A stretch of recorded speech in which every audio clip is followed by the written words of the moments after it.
এই বর্ষা মেয়েটা কি শুরু করছে? একের পর এক নাটক করেই যাচ্ছে। ২-৩ দিন পর, পর একেক জামাই নিয়ে হাজির হইতেছে আর সামাজিক যোগাযোগ মাধ্যম উত্তাল কইরা ছাড়তেছে। কিছুদিন পর, পরই দেখা যায় একটা, একটা কইরা নতুন, নতুন ছেলে নিয়া বের হয়। আর তারপর শুরু হয় নতুন নাটক। এই জামাই এইরকম, ওই জামাই এরকম। আরে ভাই কয়টা মানুষ লাগে? আর কালকে তো শুরু করছে ফাঁস লওয়ার কাহিনী।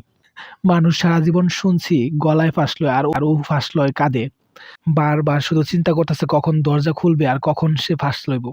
আর সবাই এসে ধরবো। তারপর আর দেখতেছে কেউ আর আসে না তাই নিজে নিজেই অজ্ঞান হওয়ার ভান ধরছে। আর মানুষ তো তার এই লাইভের কমেন্টে উড়াধুরা বলতেছে এইসব নাটক, এইসব নাটক।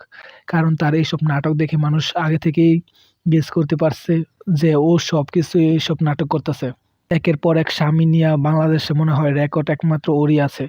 আর ও নাকি কিছুদিন পর, পর পরীমনির কাছ থেকে সাজেশন নেয় কিভাবে স্ট্রং থাকা যায়, কিভাবে মানুষের কথা পাত্তা না দেওয়া যায়। কারণ পরীমনি আর ও তো এক লেভেলেরই।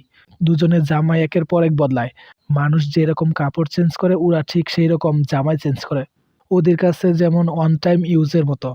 বিয়েটা তেমন কোনো কিছুই না।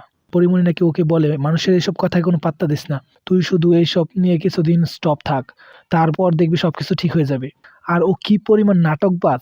কিছুদিন আগে এই রাসেল ভাইপারকে নিয়ে যে একটা কাহিনী করলো, ও যেন মরেই যাচ্ছে। কিন্তু কি আর হলো? শেষমেশ ওই রাসেল ভাইপারকে তো ঠিকমতো সবার সামনে সামাজিক যোগাযোগ মাধ্যমে হেনস্থা করছেই। আবার এর ভিতর আরেক সাংবাদিককে বিয়ে করছে। সেই সাংবাদিকও কিছুদিন পর আবার এসে সামাজিক যোগাযোগ মাধ্যমে তাকে নিয়ে আজে-বাজে কথা।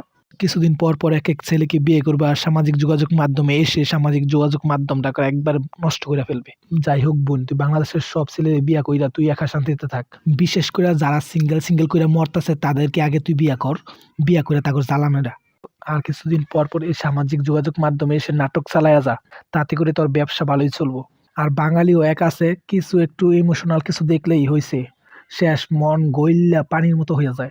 যা দেখে তাই বিশ্বাস কইরা বইসা থাকে।